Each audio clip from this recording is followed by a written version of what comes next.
जिन्होंने पिछले पार्ट्स देख रखे हैं वो कमेंट में पिंड टाइम स्टैम्प से नेक्स्ट पार्ट पर मूव कर सकते हैं, और कमेंट्स तक पहुंच ही गए हो तो अपना नाम भी जरूर से कमेंट करना, और वहीं पास में हाइप का बटन होगा, उससे वीडियो को हाइप कर देना। And enjoy the story. Imagine अचानक से तुम्हें एक दूसरी दुनिया में भेज दिया जाता है, और जब तुम उस अजीब जगह पहुंचते हो तो तुम्हें पता चलता है कि तुम्हें एक लड़की ने समन किया है। मान लो वो काफी अट्रैक्टिव है और तुम्हें अपना पति बनाना चाहती है। वो सोचती है कि तुम बिल्कुल पावरलेस हो, इसलिए वो तुम्हें अपने रहमो करम पर जीने देती है। असल में उसे बस एक पति चाहिए ताकि उसके डैड उसे परेशान करना बंद कर दें। लेकिन वो कोई आम लड़की नहीं है।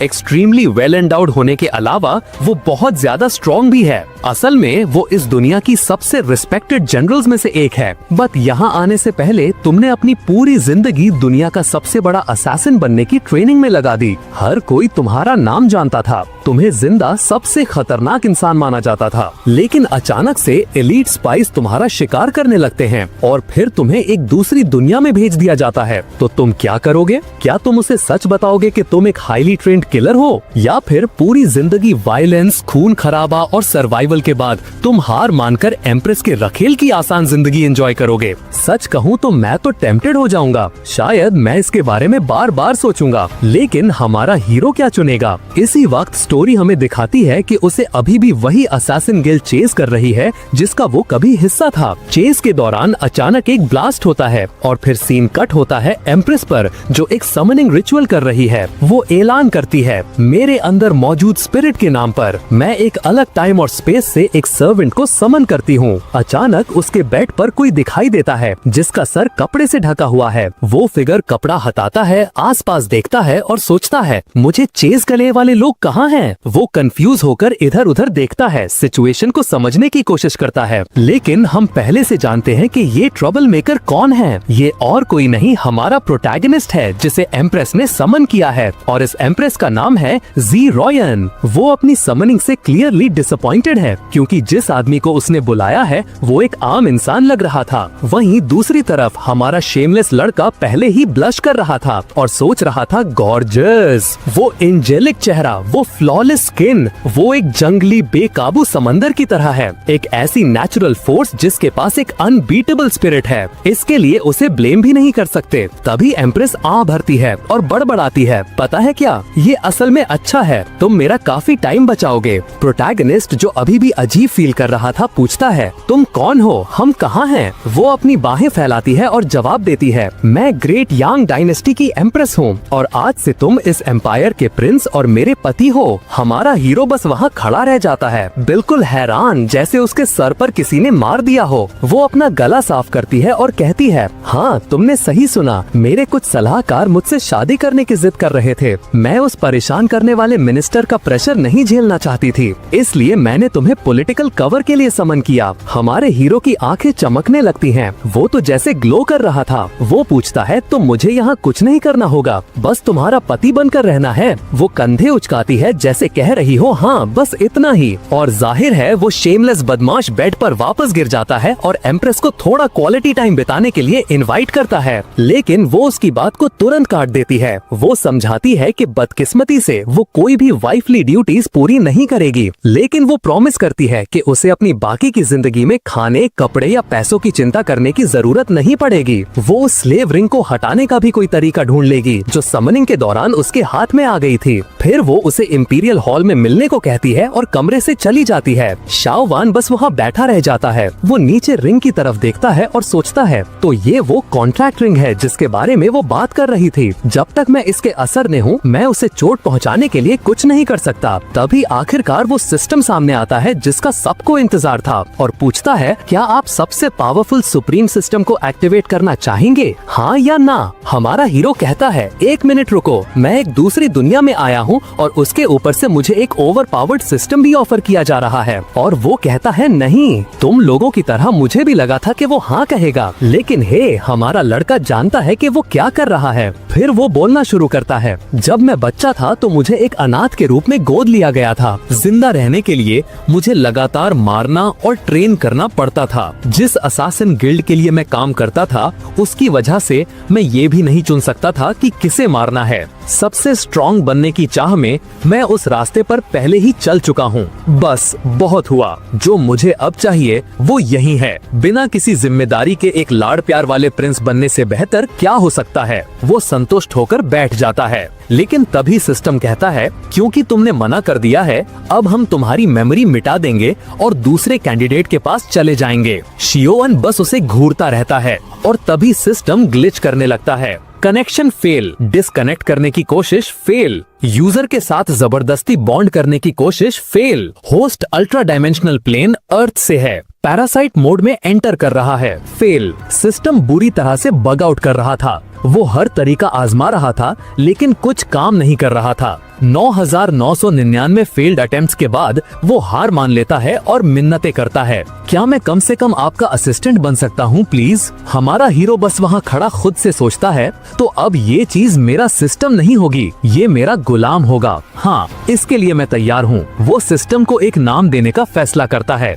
वन काओ। तुरंत ही सिस्टम उसे वार्न करता है, डियर मास्टर प्लीज अपनी सांस रोक लीजिए, वरना इसके अनचाहे रिजल्ट्स हो सकते हैं। शियोवन कंफ्यूज हो जाता है, लेकिन जैसे ही वो सांस लेता है आसपास के पौधे गायब होने लगते हैं। सिस्टम घबरा जाता है, नहीं ऐसा मत करो, अपनी पावर को कंट्रोल करो। तब उसे एहसास होता है कि वो थोड़ा और स्ट्रॉन्ग हो गया है। वो सिस्टम से पूछता है कि आखिर हो क्या रहा है। सिस्टम जवाब देता है, अर्थ पर लोग 490,000 डायमेंशनल रूल से बंधे होते हैं, इसलिए आप इतने ज्यादा पावरफुल हो। हमारा हीरो पूछता है, तो इस दुनिया में कितने डायमेंशनल रूल्स हैं? सिस्टम जवाब देता है 3,000, जिसका मतलब है कि वो अब 470,000 गुना ज्यादा स्ट्रॉन्ग है। जाहिर है शियोवन अपना स्टेटस विंडो चेक करना चाहता है और सामने क्या आता है? पता चलता है कि उसके पास एंशिएंट चाइनीज ड्रैगन डिसेंडेंट्स की ब्लड लाइन है, एक ऐसी रेयर और पावरफुल ब्लड लाइन जिसके बारे में सिस्टम को भी नहीं पता कि वो असल में कितनी स्ट्रॉन्ग है। हमारा हीरो अपनी थोड़ी पावर ट्राई आउट करने का फैसला करता है, इसलिए वो मार्शल आर्ट्स ट्रेनिंग हॉल की तरफ जाता है। उसे तलवारों का एक रैक दिखता है और वो आराम से एक उठा लेता है। मैं इसे टेस्ट करूंगा, वो कहता है, लेकिन इससे पहले कि वो अपना सेंटेंस पूरा करे, तलवार उसके हाथ में टूट जाती है। वो बड़बड़ाता है, ये एम्प्रेस अपने हथियारों का अच्छे से ख्याल नहीं रखती। तभी सिस्टम बीच में बोलता है, इस दुनिया में वेपन्स 1 से 9 तक रैंक किए जाते हैं। वो रैंक 6 की तलवार थी, तो वो काफी डिसेंट वेपन थी। वो इस बार ज्यादा ध्यान से सिर्फ अपनी उंगली से दूसरी तलवार पकड़ता है, उसे देखता है और कहता है, ये वाली अच्छी लग रही है। लेकिन जैसे ही वो उसे छूता है, हाँ, वो फिर से टूट जाती है। हमारा हीरो फ्रस्ट्रेट हो जाता है और उसे साइड में फेंक देता है। ठीक है, मैसेज मिल गया, कम से कम मैं काफी स्ट्रॉन्ग तो हूँ, फर्क नहीं पड़ता अगर हथियार बेकार हैं। वैसे भी इस बार मेरा किसी को मारने का प्लान नहीं है। वो हॉल से बाहर चला जाता है। सीन अगले दिन पर स्किप होता है। वो उठता है और देखता है कि उसके बगल में कोई लेटा हुआ है। उसे काफी अच्छी कंपनी मिली थी। चौंक कर वो पूछता है, रुको, क्या हमने? एम्प्रेस ब्लश कर रही थी उसे देखते हुए। अभी भी आधी नींद में वो उसका गाल पकड़ता है और बड़बड़ाता है, क्या हमने सच में वैसा कुछ किया? वो उसके सवाल को पूरी तरह इग्नोर कर देती है और पूछती है कि क्या वो अच्छे से सोया? वो जवाब देता है, मैं बहुत अच्छे से सोया, लेकिन क्या मैं गलत कमरे में हूँ या कुछ और? वो समझाती है कि उसे रात भर रुकना पड़ा ताकि लोगों को शक न हो। एक शादीशुदा जोड़ा अपनी सुहाग रात पर अलग अलग कमरों में सोए, लोग बातें बनाएंगे। वो हमेशा की तरह एलिगेंट तरीके से उठती है और कहती है, अगर तुम्हें किसी चीज की जरूरत हो तो मैं किसी को भेज दूंगी। फिर वो मुड़ती है हमेशा की तरह चमकती हुई और धीरे से माफी मांगती है, मुझे माफ करना कि मैंने तुम्हें अपने फायदे के लिए यहाँ समन किया। हमारा हीरो बहुत खुश हो जाता है और सोचता है, ये औरत कमाल की है, वो न सिर्फ मजेस्टिक है बल्कि मेरा ख्याल भी रखती है। रात हो जाती है। सीन कट होता है एम्प्रेस पर, जो पूछ रही है, क्या नॉर्क में सिचुएशन सच में इतनी खराब है? उसकी दोस्त जो एक पूर्व जनरल है जवाब देती है, बदकिस्मती से हाँ, बारबेरियंस ने पहले ही हमला करना शुरू कर दिया है और हमारी इंटेल के मुताबिक सेक्रेड बारबेरियन भी वही होगा। एम्प्रेस अपनी छोटी सी नोटबुक को जोर से बंद करती है और कहती है, तो मैं खुद जाकर उसे वापस ले लूंगी। मैं उस बूढ़े बैस्टर्ड से हमेशा के लिए निपटा लूंगी। वो जनरल की तरफ मुड़ती है और कहती है, 3 दिन में तुम मेरे साथ नॉर्थ आ रही हो। वो एक्स जनरल बिल्कुल भी नहीं हिचकिचाती, उसका चेहरा खिल उठता है। उस औरत को केओस पसंद है। हम 3 दिन आगे जाते हैं। एम्प्रेस अब पूरी तरह से आर्मर में थी, जिसे देखकर साफ पता चल रहा था कि उसे लड़ना आता है। जाने से पहले वो पूछती है कि क्या सब कुछ तैयार है। वो औरत सर हिलाती है और कहती है, मैंने लिंगर को उस पर नजर रखने के लिए लगा दिया है, इसलिए चिंता की कोई बात नहीं है। लेकिन फिर वो मुड़ती है और पूछती है, तुम उस प्रिंस के लिए इतनी चिंतित क्यों हो? वो तो बिल्कुल बेकार लगता है। एम्प्रेस जवाब देती है, जब से वो आया है मैं किसी तरह से ज्यादा स्ट्रॉन्ग महसूस कर रही हूँ। शायद वो एम्पायर के लिए गुड लक है। और बस इसी तरह वो नॉर्थ को वापस हासिल करने के लिए निकल जाती है। जाते हुए देख रही थी जनरल की बेटी जाओ लिंगर। यूज ही हमारा हीरो पर नजर रखने के लिए छोड़ा गया था, और ये कहना कि वो इस काम से खुश नहीं थी बहुत कम होगा। वो बड़बड़ाती है, मुझे इस बेकार प्रिंस की देखभाल क्यों करनी पड़ रही है। फिर वो उसकी तरफ देखती है, हर मैजेस्टी कमाल की है, तो उन्होंने ऐसे अजीब इंसान से शादी क्यों की? लेकिन तभी अचानक से कोई शाओयन को उठा ले जाता है। वो नोटिस भी नहीं करती, और हमारा हीरो क्या करता है? वो आराम से अपना रोस्ट चिकन खाता रहता है। यूज कुछ अजीब दिखने वाले लोगों के सामने फेंक दिया जाता है। उनमें से एक, जिसने आधा मास्क पहना था, मुड़ता है और पूछता है, तुम्हें यकीन है ये वही आदमी है? ये लूजर एम्प्रेस का पति है। लिंगार, जिसे उसकी मदद करनी चाहिए थी, बस एक पेड़ पर बैठी सब कुछ देख रही थी, ये मानते हुए कि वो पूरा बेवकूफ है। जैसे ही किडनैपर्स थोड़ा दूर जाते हैं, वो नीचे कूदती है, उसका हाथ पकड़ती है और कहती है, चलो यहाँ से निकलते हैं। लेकिन तभी वो गायब हो जाता है। पता चलता है कि हमारी लिंगार एक इल्यूजन आइटम से धोखा खा गई थी। अब वो खुद एक स्पिरिचुअल केज में फंस गई है। वे लोग वापस आते हैं और उसे तुरंत जनरल की बेटी के रूप में पहचान लेते हैं। वहीं दूसरी तरफ हमारा प्रोटैगनिस्ट अभी भी आराम से अपना चिकन खा रहा था, जैसे ये बस एक आम दोपहर हो। लिंगार पहले ही अपनी तलवार निकाल रही थी, लेकिन स्कारफेस्ड आदमी उसे ऐसा ना करने को कहता है। वो गुस्से में पूछती है, तुम कौन हो? वो अपना मास्क उतारता है, जिससे एक लंबा घाव दिखता है, और पूछता है, क्या तुम्हें मैं याद हूँ? सीन कट होता है, वो एक गुफा में जंजीरों से बंद है। हैरान है लैंग यिंग, वो स्कार वाला आदमी जिंदा है। हमारा हीरो खुशी से बोलता है, ओह तो तुम सब एक दूसरे को जानते हो, बढ़िया है, ऐसा है तो मैं निकलता हूँ। लेकिन लैंग उसके कंधे पर हाथ रखता है और कहता है, हमारा काम अभी खत्म नहीं हुआ है। शाओ एंड डिसअपॉइंट होकर आह भरता है,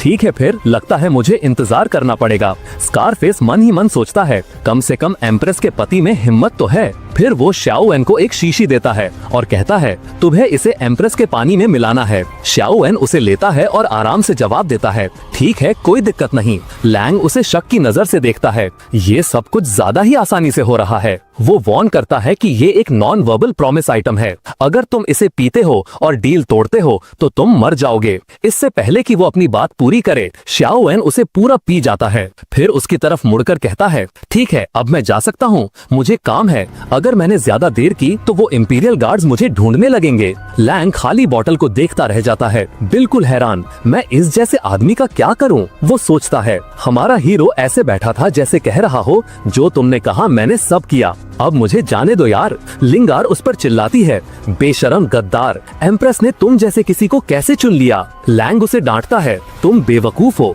प्रिंस सिचुएशन को तुमसे बेहतर समझता है। तुम और तुम्हारी माँ ही हो जिन्हें दिखाई नहीं दे रहा कि यांग डायनेस्टी में हालात कितनी खराब हैं। फिर वो लिंगार की तरफ इशारा करता है और पूछता है, तो अब जब मैंने जहर पी लिया है, क्या मैं इसे भी अपने साथ ले जा सकता हूँ? वो चिल्लाती है, मुझे तुम्हारी मदद नहीं चाहिए। लेकिन लैंग बीच में बोलता है, माफ करना, ऐसा नहीं हो सकता, मेरा उसके साथ कुछ अधूरा काम है, मुझे हिसाब बराबर करना है। शाओएन तेवर चढ़ाता है, हाँ ये काम नहीं करेगा, मैं उसके बिना यहाँ से नहीं जाऊंगा। फिर वो साफ साफ कहता है, अगर मुझे यहाँ से उसके बिना जाना पड़ा तो इसका मतलब होगा कि मैं मर चुका हूँ। लैंग जवाब देता है, ठीक है, तो तुम इसी गुफा में जहर से मरोगे। हमारा हीरो उसे एक इनोसेंट सा लुक देता है, इतना छोटा दिल मत रखो यार, मैंने तो पूरा सहयोग किया है। अचानक उसके पीछे एक गुंडा गुस्से में आगे बढ़ता है और उसे पंच मारने जाता है। उस आदमी का मुक्का शाओएन के बालों के पास से गुजरता है और लिंगार डर जाती है, ये तो बस एक आम आदमी है। वो सोचती है, वो इससे कैसे बचेगा?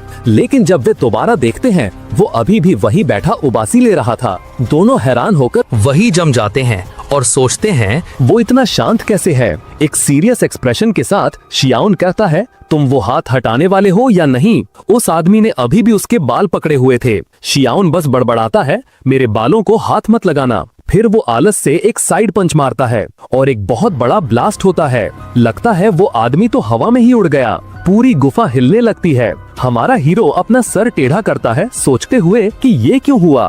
फिर वो एक और पंच मारता है और फिर एक और। अब तक वो 3 लोगों को पहले ही उड़ा चुका था। मास्क पहना हुआ आदमी जमीन पर गिर जाता है। शियाउन उसके पास जाता है और वो आदमी अपनी जिंदगी की भीख मांगने लगता है, लेकिन बहुत देर हो चुकी थी। सिर्फ एक घूरने से शियाउन उसे गायब कर देता है। उसने सच में उस आदमी को सिर्फ देखकर ही मार डाला। फिर वो लिंगर की तरफ मुड़ता है। वो कांप रही थी। प्रिंस प्लीज मुझे जिंदा छोड़ दो, मुझे नहीं पता था कि आप ऐसे हो। शियाउन बस जंजीरों को अपने हाथ में पकड़ता है और नेक्स्ट मोमेंट वो आजाद हो जाती है। वो बिल्कुल हैरान थी, आखिर उसने सेक्रेट चेन फॉर्मेशंस को टहनियों की तरह कैसे तोड़ दिया। वो उसकी तरफ देखता है और कहता है, पागल लड़की, तुम्हें क्यों लगा कि मैं तुम्हें चोट पहुंचाऊंगा? बस यहाँ बैठो और हिलना मत, मैं सबूत साफ करने जा रहा हूँ। और फिर वो हल्क की तरह आसमान में कूद जाता है। दूर कहीं 2 पहाड़ उठते हुए दिखते हैं। लिंगार्ड मुस्कुराते हुए और हैरानी में बड़बड़ाती है, ये क्या हो रहा है? क्या वह सपना देख रही हूँ?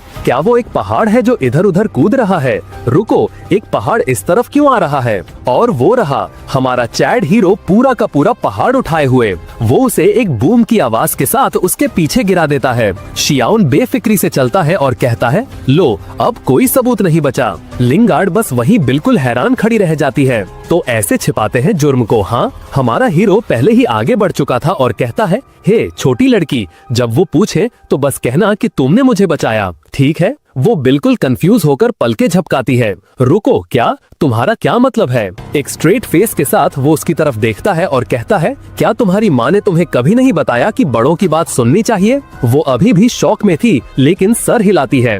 समझ गई, मैं किसी को नहीं बताऊंगी। हमेशा की तरह प्राउड फील करते हुए वो मुस्कुराता है और कहता है, ये हुई ना बात, गुड गर्ल, अब चलो। वो उसे बाजू से पकड़कर उठाता है और साइड में देखता है। उसकी दोस्त पास में ही ढूंढ रही थी। एक गार्ड उन्हें देख लेता है और कहता है, प्रिंस, जनरल शियाओ, आप दोनों यहाँ क्या कर रहे हैं? हमारा हीरो बस उबासी ले रहा था। लिंगर तुरंत बीच में बोलती है, मैंने चोर का काम तमाम कर दिया है, चिंता की कोई बात नहीं है। शियाउन कहता है, फॉल्स अलार्म था दोस्तों, चलो वापस चलते हैं और कुछ BBQ खाते हैं। जनरल लियू यान उसे वार्न करती है, प्रिंस, इन पहाड़ों में बैंडिट्स हैं, यहाँ रुकना सेफ नहीं है। वो कंधा उचकाता है और कहता है, अगर तुम्हारा मतलब उन डाकुओं से है तो वो सब मर चुके हैं। इस छोटी लड़की ने उनका काम तमाम कर दिया, सब कमजोर थे।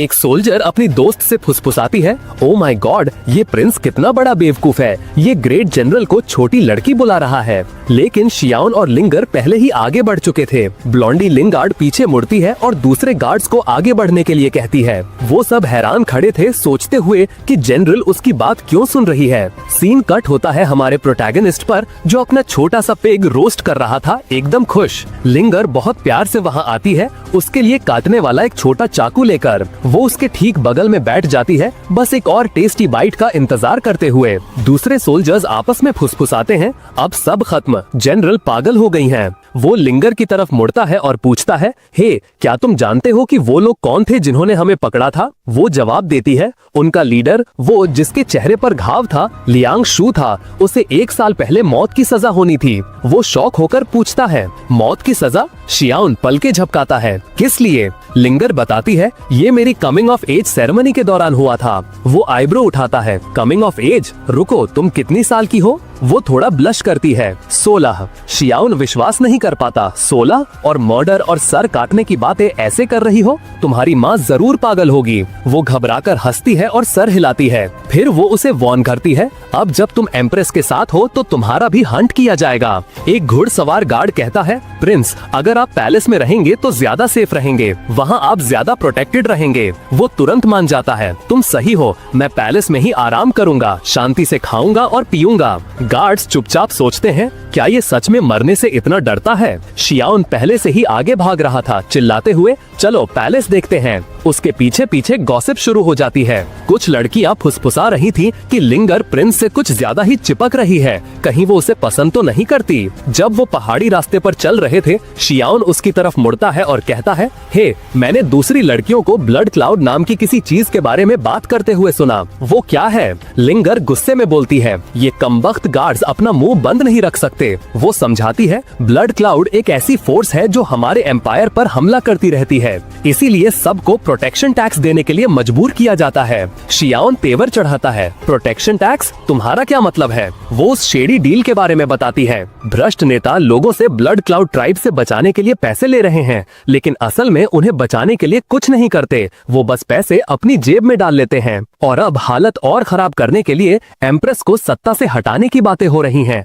क्योंकि वो इस सब का विरोध करती है, जिसका मतलब है कि वो उनका बेकार पति होने के नाते अब एक चलता फिरता टारगेट है। शियाओन अपनी फिस्ट कस लेता है, ये पूरा सिस्टम ही रिग्ड है। फिर वो लिंगर की तरफ मुड़ता है और पूछता है, अगर एम्प्रेस को पता चल गया कि मैं असल में स्ट्रांग हूँ तो क्या वो मुझे काम पर लगा देगी? लिंगर बिना रुके जवाब देती है, बिल्कुल। शियाओन इस पर सोचता है, अगर ये लोग शहर पर हमला करते हैं और मेरे पीछे आते हैं तो आखिरकार मुझे दिखाना ही पड़ेगा कि मैं क्या कर सकता हूँ, और अगर मैं नहीं करता तो सब मारे जा सकते हैं। अगर मेरी वजह से जंग शुरू हो गई तो वो शायद मुझे डाइवोर्स दे देगी या निकाल देगी। वो गुस्से में आ जाता है, बिल्कुल नहीं, मैं इन ब्लड क्लाउड वालों से निपट लूंगा इससे पहले कि वो मेरी आराम वाली लाइफस्टाइल बर्बाद करें। लिंगर उसे घूरती है, रुको, तुम इस बारे में चिंता कर रहे हो? वो जंगल से चलते रहते हैं और लिंगर कहती है, उन्हें ढूंढना नामुमकिन है, उनका एक किला कहीं छुपा हुआ है। हमारा हीरो पूरे हल्क मोड में कहता है, रिलैक्स ब्लॉन्डी,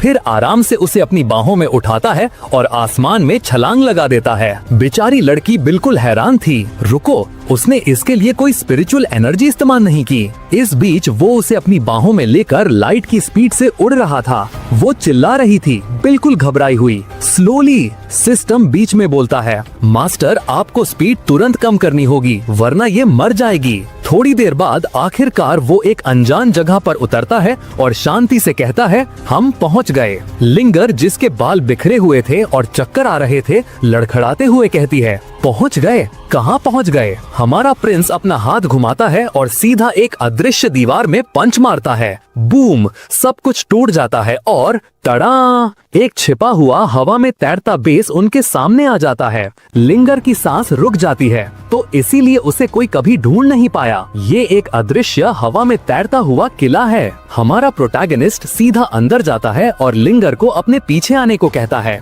वो सर हिलाती है और पूछती है, इस सीक्रेट इन्फिल्ट्रेशन का प्लान क्या है? वो कंधा उचकाता है, कोई सीक्रेट इन्फिल्ट्रेशन नहीं है। अगले ही पल वो उसके साथ सीधा मेन हॉल के दरवाजों के सामने कूद जाता है। वो बड़बड़ाती है, तुम पागल हो। अंदर एक लंबी रोबदार औरत उन्हें नोटिस करती है, एक चेहरा जिसे मैं नहीं पहचानती। वो कहती है, शियाओन इंतजार नहीं करता। एक ब्लास्ट होता है क्योंकि वो लोगों को इधर उधर काटना शुरू कर देता है। अचानक उसके पीछे और दुश्मन आ जाते हैं और उनके बीच सस्ते गोकू ने चैट में एंटर किया है। लिंगर उसे तुरंत पहचान लेती है, वो ब्लड टावर के टॉप असैसिन्स में से एक है। वो आदमी शियाओन की तरफ देखता है और ताना मारता है, तो एम्प्रेस का पालती कुत्ता मुझसे मिलने आया है। वाह, ये इंसल्ट तो शियाओन ने भी एक्सपेक्ट नहीं किया था। ब्लड टावर के गुंडे जल्दी से आपस में प्लान फुसफुसाने लगते हैं। एम्प्रेस नॉर्थ में है, चलो उसे इसका सर भेजते हैं। लेकिन शियाओन, जो बेवकूफ नहीं था, तुरंत उनकी बात सुन लेता है।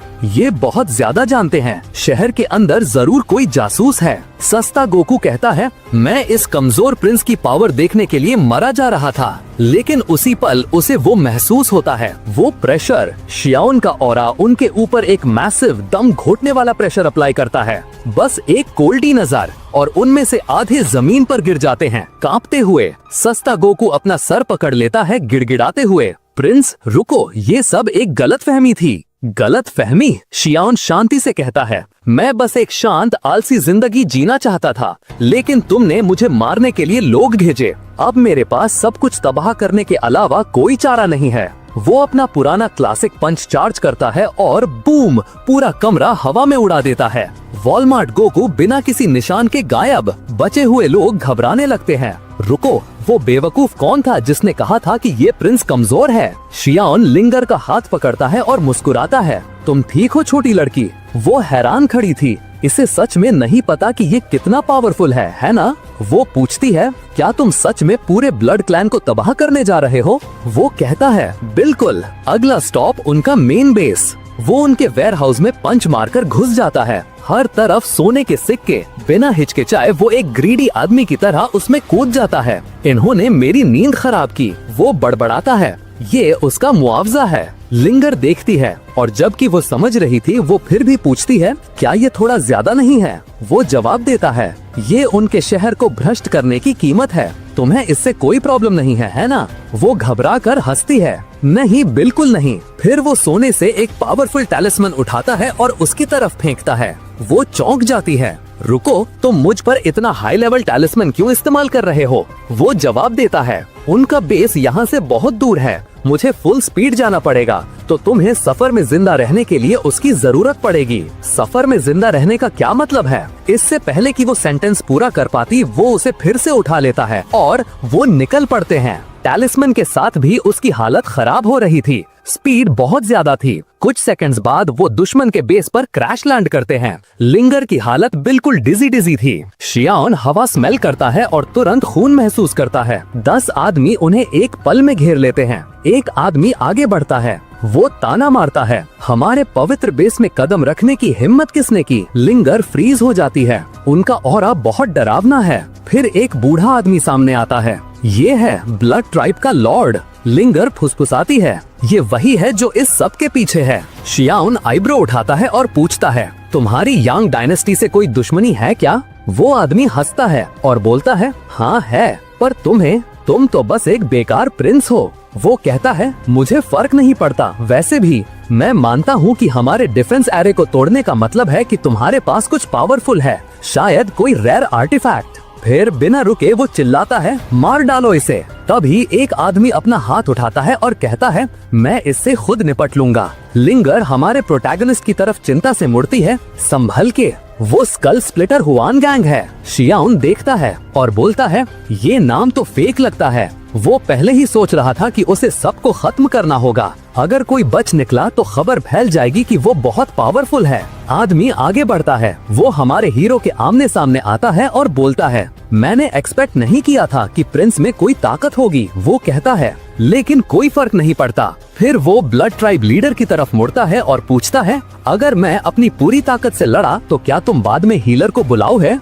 बूढ़ा आदमी जवाब देता है, ज्यादा मत सोचो, बस उसे मारना मत। आदमी शियाओन को घूरता है। छोटा सुंदर चेहरा, पतला शरीर, लंबी टांगे। तो एम्प्रेस को इस तरह के लड़के पसंद हैं। उसका एक गुंडा वॉर्न करता है, संभल के यार, उसे एक पंच में मत मार देना। दूसरा हंसता है, वो शायद पहले ही डर से पैंट गीली कर चुका होगा। शियाओन शांति से अपने माथे की तरफ इशारा करता है और कहता है, मुझे ठीक यहाँ मारो। सब जम जाते हैं। वो आगे टीज करते हुए कहता है, क्यों डर गए क्या?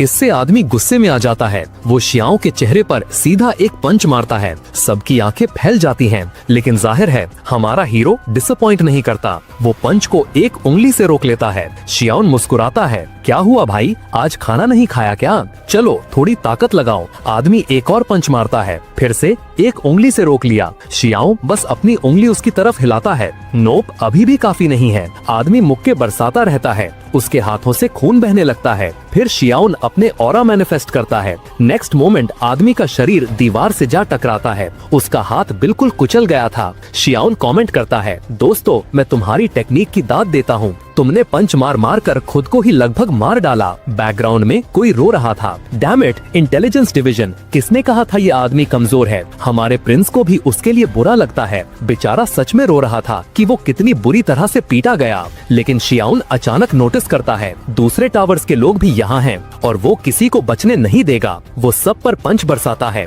कमरे में अफरा तफरी मच जाती है। लोग विश्वास नहीं कर पा रहे थे, क्या ये इंसान भी है? सब भागने की कोशिश करते हैं, कुछ गायब होने लगते हैं। जमीन पर एक ब्लड टावर का आदमी सोच रहा था, प्लीज हम में से बस एक को बचने दो। दुनिया को इस मॉन्स्टर के बारे में पता चलना चाहिए। लेकिन कोई चांस नहीं था। शियाओन किसी के ठीक सामने प्रकट होता है, कुछ थप्पड़ मारता है और लाशें गायब होने लगती हैं। कोई जिंदा नहीं बचता। और फिर एक औरत आती है, किसी भी आदमी के लिए आखिरी खतरा। वो एक टोटल बॉम्बशेल थी और वो भी हैरान थी। मैंने इतनी बेजोड़ मार्शल स्किल वाला कोई नहीं देखा। वो फुसफुसाती है, अगर तुम मुझे छोड़ दो मैं जिंदगी भर तुम्हारी सेवा करूंगी। कोई नहीं जानता कि वो कौन है, लेकिन वो जानते हैं कि वो क्वीन ऑफ सेडक्शन है और कोई भी आदमी उसकी कार्डियो टेक्निक से बच नहीं पाता। तो हाँ, थोड़ी खतरनाक है, लेकिन असली मुद्दा वो बहुत ज्यादा खूबसूरत है। हमारा प्रिंस शायद उसके चक्कर में आ सकता है, लेकिन नहीं, हमारा हीरो ऑरा इमिट करता है और कहता है तुम एक बिगड़ी हुई औरत हो जिसका दिमाग गंदा है। वो अपने घुटनों पर गिर जाती है रोते हुए। आप क्या चाहते हैं कि मैं करूं माय लॉर्ड? शियाओन जवाब देता है, मुझे तुम्हारी भीख मांगने से कोई दिक्कत नहीं है, लेकिन अगर एम्प्रेस को पता चल गया कि मैं तुम जैसी किसी के पास भी था, वो मुझे डाइवोर्स दे देगी और मैं अपनी आरामदायक जिंदगी खो दूंगा। और इससे पहले कि वो एक और शब्द कह पाती, वो उसके सीने पर एक पंच मारता है। वो सिर्फ अपने नेचुरल एयरबैग सिस्टम की वजह से बच पाती है। लिंगर की तरफ मुड़ते हुए वो गर्व से कहता है, देखा, मैं एक लॉयल आदमी हूँ। अगर कोई पूछे तो उन्हें जरूर बताना। लिंगर, जो बिल्कुल बेपरवाह थी, पूछती है, तुम किस बारे में बात कर रहे हो? वो अपनी बाहें बांधता है और कहता है, तुम अभी बहुत छोटी हो ये समझने के लिए, बस भूल जाओ। लिंगर फिर से उसकी तारीफ करने लगती है। वो इतना स्ट्रॉन्ग और मेंटली अनशेकेबल है, यहाँ तक कि वो भी उसे सिड्यूस नहीं कर पाई। फिर शियाओन कहता है, सिर्फ एक बचा है। इसी बीच कहीं छिपा हुआ ब्लड ट्राइब का लीडर सिकुड़ कर बैठा सोच रहा था, किसने कहा था ये आदमी कमजोर है? ये बंदा नॉर्मल रियल्म से नहीं है। मुझे तो ये भी नहीं पता कि इसका लेवल क्या है। वो मान लेता है कि शियाओन ने किले तक पहुंचने के लिए जरूर कोई रेयर ट्रेजर इस्तेमाल किया होगा। ऐसा ही कुछ हुआ होगा। ये सिर्फ रॉ पावर नहीं हो सकती। बूढ़ा आदमी राहत की सांस लेता है, ये सोचते हुए कि वो मॉन्स्टर आखिरकार चला गया। लेकिन सोचो, उसके ठीक पीछे कौन प्रकट होता है? हाँ, हमारा हीरो। आमने सामने बूढ़ा आदमी जम जाता है। शियाओन कहता है, तुम एक बच्चे की तरह लग रहे हो जो बेड के नीचे छिपा है। वो आदमी पलक झपकते ही गायब हो जाता है। पीछे से ट्राइब लीडर हंसता है, वो मेरे जाल में फंस गया। ये पूरी जगह बस उड़ने वाली है, वो जरूर मरेगा। लेकिन प्रिंस पहले ही ब्लड ट्राइब लीडर को गर्दन से पकड़ लेता है और कहता है, कहाँ जा रहे थे? हमारा काम अभी खत्म नहीं हुआ, चलो वापस। बेस पर वापस आकर वो उस आदमी को लिंगर को दिखाता है और कहता है, क्या तुम विश्वास कर सकती हो कि ये आदमी बेड के नीचे छिपा हुआ था? लिंगर बिल्कुल कंफ्यूज होकर पूछती है, रुको, क्या ये असैसिन्स का लीडर नहीं है? मुश्किल से बोलते हुए वो आदमी हाफता है, मैंने अपनी स्पिरिचुअल एनर्जी दबा दी थी, सांस धीमी कर ली थी, यहाँ तक कि अपनी दिल की धड़कन भी कंट्रोल कर ली थी। तुमने मुझे कैसे ढूंढ लिया? शियाओन कंधे उचकाता है, आसान था, मैं बस तुम्हारी रगों में बहते खून को सुन रहा था। दोनों जम जाते हैं। तुम वो सुन सकते हो? उसकी आवाज आती है? हो ही नहीं सकता। शियाओन कहता है, बस बहुत हुआ, मैंने तुम्हारे सवाल का जवाब दे दिया, अब तुम्हारी बारी। तुम एम्प्रेस की डायनेस्टी को टारगेट क्यों कर रहे हो? लीडर के पसीने छूट जाते हैं। अगर तुम मुझे छोड़ने का वादा करो तो मैं बताऊंगा।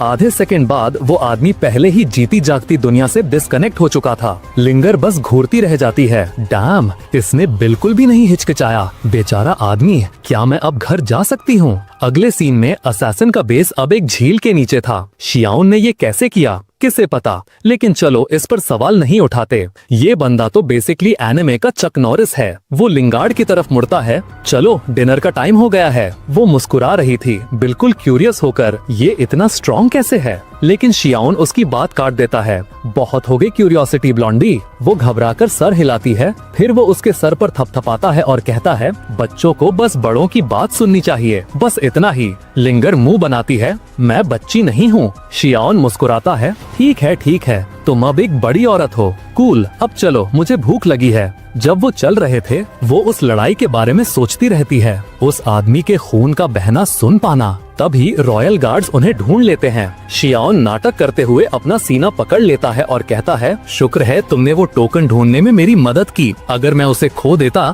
तो एम्प्रेस बहुत दुखी हो जाती। लिंगर उसे टेढ़ी नजर से देखती है, ये इतनी आसानी से झूठ कैसे बोल लेता है? एक बार भी पलक नहीं झपकाई। इस दौरान हमारे हीरो को सिर्फ एक चीज की चिंता थी, डिनर। एक नाइट वहाँ ना होने और लिंगर को इस बेवकूफ प्रिंस के साथ छोड़ने के लिए माफी मांगती है, लेकिन लिंगार्ड थोड़ा शर्माते हुए उसका बचाव करती है। प्रिंस के बारे में ऐसा मत कहो, उसे जैसा है वैसा रहने दो। नाइट शक से अपनी आंखें सिकोड़ती है। लिंगार्ड इस आदमी को इतना डिफेंड क्यों कर रही है? वो वॉर्न करती है, संभल के रहना, ये ब्लड ट्राइब के बदमाश लापरवाह हैं। मुझे फर्क नहीं पड़ता अगर प्रिंस को कुछ हो जाए, लेकिन मैं नहीं चाहती कि तुम्हारा अंजाम मेरे पति जैसा हो। लिंगर धीरे से जवाब देती है, तुम्हारा पति एक हीरो था। अगर उसने अकेले ब्लड ट्राइब का सामना ना किया होता तो वो शायद बच जाता। नाइट की आंखों में आंसू आ जाते हैं। कोई बात नहीं, ब्लड ट्राइब जल्द ही गायब हो जाएगी। शियान साइड में खड़ा सोच रहा था, हाँ मैंने आज कुछ अच्छा किया है ना। उम्मीद है उस आदमी की आत्मा को शांति मिले। गार्ड सब उसे अजीब नजरों से देख रहे थे। इस प्रिंस को क्या हुआ है? पागल है क्या? अगली सुबह लिंगर घर से जल्दी में निकल रही थी। उसके डैड पुकारते हैं, इतनी जल्दी क्यों है? मैं पैलेस जा रही हूँ अपनी ड्यूटी पूरी करने। वो चिल्लाकर जवाब देती है। उसके डैड उसके कपड़ों को नोटिस करते हैं। ये तुमने क्या पहना है? ब्लश करते हुए वो समझाती है, मैं प्रिंस का ख्याल रखने पैलेस जा रही हूँ, एम्प्रेस ने मुझे कहा था। उसके डैड गुस्से में आ जाते हैं। पैलेस में गार्ड्स हैं, तुम्हें उस आलसी आदमी की देखभाल करने की जरूरत नहीं है जो सिर्फ मौज मस्ती के बारे में सोचता है। लिंगार्ड गुस्से में जवाब देती है, आप प्रिंस से कभी मिले भी नहीं हैं, उसे जज करना बंद कीजिए। इससे पहले कि वो कुछ रिएक्ट कर पाते, वो पहले ही दरवाजे से बाहर थी। वो हैरान खड़े रह जाते हैं। कल सुबह वो उस पर नजर रखने के काम से नफरत करती थी और अब वो जल्दी उठी और उससे मिलने के लिए तैयार भी हुई। कुछ तो गड़बड़ है। सीन कट होता है पैलेस पर और हमारे हीरो को देखो, कोर्टयार्ड में लेडीज से घिरा आराम कर रहा है। वो उसे स्नैक्स खिला रही हैं जबकि वो अपने सिस्टम पर एनिमे देख रहा है। सच में बहुत मुश्किल जिंदगी है। पास खड़ी नाइट्स गुस्से से जल रही थी।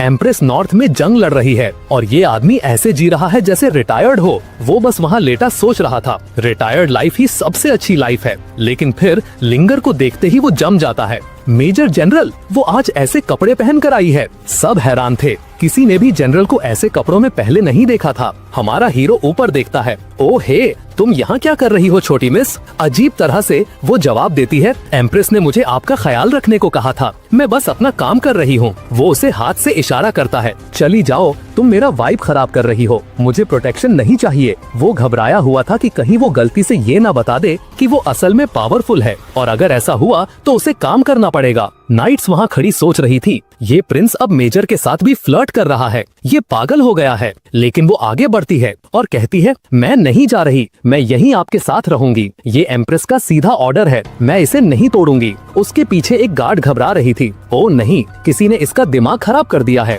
मुझे इसके बारे में जनरल को रिपोर्ट करना होगा। मेरा मतलब है, ये प्रिंस थोड़ा क्यूट तो है, पर यहाँ हो क्या रहा है? पहले उसने एम्प्रेस को जीता और अब मेजर को भी। इसी बीच हमारा हीरो बिल्कुल बेपरवाह आराम कर रहा था। थोड़ी देर बाद एक नाइट दौड़ती हुई आती है। हमने अभी आसमान से एक आइलैंड गिरते हुए देखा। स्केप्टिकल योद्धा, जिसे हमारे प्रोटैगनिस्ट पर विश्वास नहीं था, सोचने लगती है, क्या वो ब्लड ट्राइब का बेस हो सकता है? क्या इसीलिए उसे कोई कभी ढूंढ नहीं पाया? लिंगर पास आकर पूछती है, क्या हो रहा है? वो औरत जवाब देती है, मेजर जनरल, लगता है ब्लड ट्राइब का एक बेस तबाह हो गया है। वो बस कहती है, ओह ठीक है, और सब लड़कियां एक दूसरे को ऐसे देखती हैं जैसे, रुको, क्या बस यही रिएक्शन है तुम्हारा? मेजर, तुम्हें शॉक नहीं लगा? अपनी गलती समझकर लिंगर झूठ मूठ का नाटक करती है। ओ माय गुडनेस, हो ही नहीं सकता, बेस गिर गया, ऐसा कौन कर सकता है? वहीं हमारा प्रिंस तरबूज काटते हुए सोच रहा था, ये कितना बुरा झूठ बोलती है, कोई इस पर विश्वास नहीं करेगा। एक नाइट कंफ्यूज होकर देखती है, मतलब ये खुशखबरी है,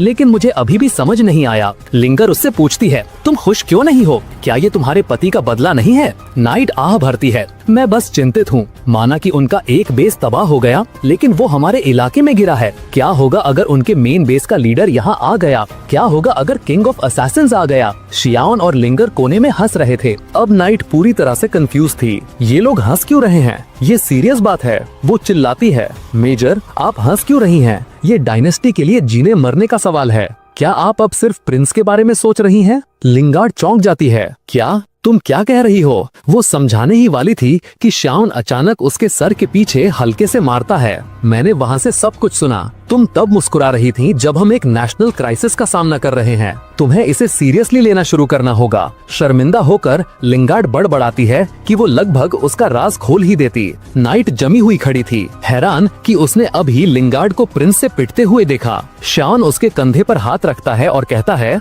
कमांडर लियू, यान डायनेस्टी समृद्ध है, चाहे हालात कितने भी मुश्किल क्यों ना हो, हम इससे पार कर लेंगे, इसलिए ज्यादा चिंता मत करो। नाइट बोलने के लिए मुंह खोलती है, लेकिन वो उसे रोक देता है। मुझे अभी भी इसे कुछ चीजें सिखानी है, इसलिए तुम अपनी ड्यूटीज पर वापस जाओ। वो उसे एक लुक देता है। तुमने सुना मैंने क्या कहा? काम पर वापस जाओ। फिर लिंगार्ड के साथ चला जाता है। नाइट्स विश्वास नहीं कर पा रही थीं। मेजर को क्या हो रहा है? वो उसके ऑर्डर्स मान रही है। वो उसे सिर्फ 2 दिन से जानती है। उनमें से एक बड़बड़ाती है, ये मेरी सोच से भी ज्यादा बुरा है। हमें इसकी रिपोर्ट जल्द से जल्द ग्रैंड जनरल को देनी होगी। सीन कट होता है श्याओन और लिंगर पर, जो एक ब्रिज पर थे। अब लेक्चर शुरू होता है। वो उसे कहता है कि वो समझती नहीं है, वो बस आराम करना चाहता है, इसलिए उसे ज्यादा स्मार्ट बनने, अपना मुंह बंद रखने और बेवकूफी भरी बातें कहना बंद करने की जरूरत है। लिंगार्ड पूरी तरह शर्मिंदा होकर कहती है, सॉरी, मैं दोबारा ऐसा नहीं करूंगी। वो जवाब देता है, सॉरी से कुछ ठीक नहीं होता, बेवकूफों की तरह बिहेव करना बंद करो। वो एक छोटी सी आह भरती है, फिर अपने घुटनों पर बैठ जाती है।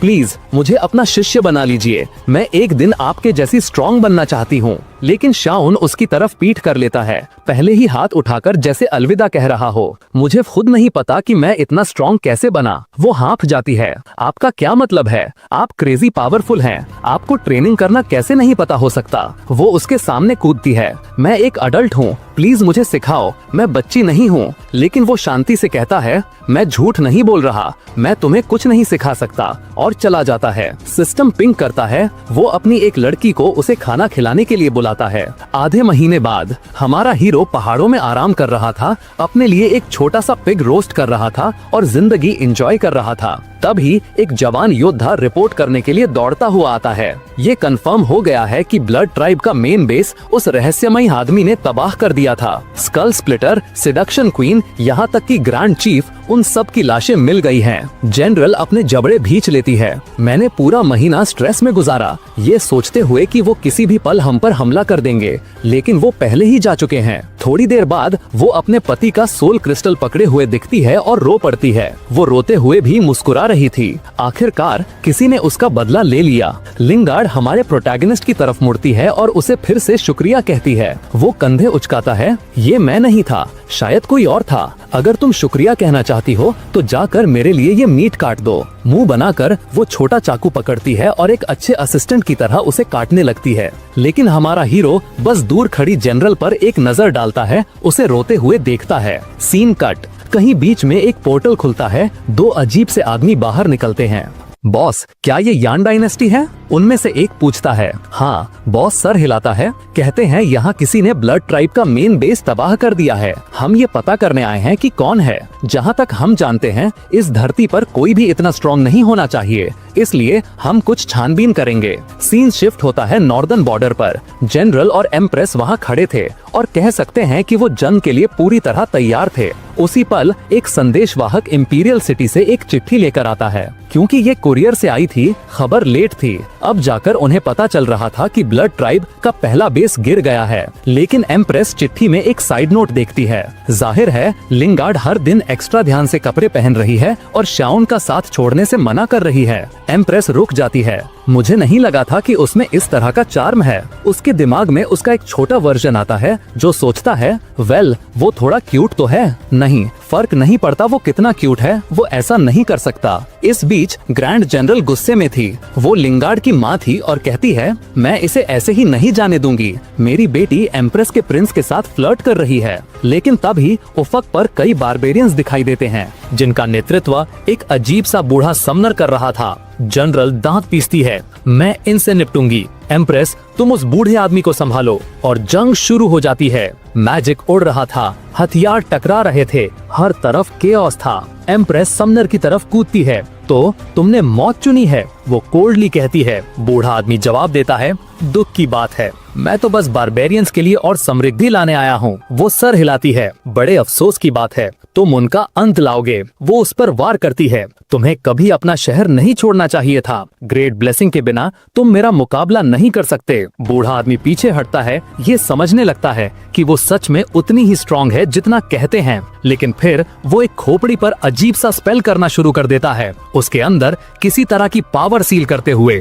एम्प्रेस अपनी आंखें सिकोड़ती है। वो पावर, अगर वो सील हो गई तो तुम उसे इस्तेमाल नहीं कर सकते, तो इसका क्या मतलब है? वो मुस्कुराता है। मुझे पहले ही palace of the black soul ने पैसे दे दिए हैं। जब तक मैं तुम्हें यहाँ रोकता हूँ, स्वैम्प एल्डर तुम्हारी डायनेस्टी में पहुँच चुका होगा। बड़े अफसोस की बात है, सुबह तक पूरी यान कैपिटल राख हो जाएगी। नीचे जनरल बारबेरियंस की लहरों से घिरी हुई थी। एम्प्रेस चिल्लाती है, यहाँ ऊपर मत आना, बस दीवार को संभालो। वो ड्रैगन बॉल स्टाइल में पावर अप करने लगती है, सील से आजाद होने की कोशिश करती है। समनर हंसता है। सच में अपने टाइटल के लायक हो एम्प्रेस, अब भी तुम डर के आगे नहीं झुकती, लेकिन इससे कोई फर्क नहीं पड़ेगा। तुम्हारा शहर बर्बाद हो चुका है। सीन वापस हमारे हीरो पर शिफ्ट होता है, जो खुशी से जंगल में घूम रहा था, पेट भरा हुआ, लेकिन जाहिर है वो पहले से ही और खाने के बारे में सोच रहा था। लड़कियां उसे हैरानी से देखती हैं और पूछती हैं कि क्या तुमने अभी खाया नहीं? वो कहता है, मैं जल्दी डाइजेस्ट करता हूँ, हमेशा अगले मील के लिए तैयार।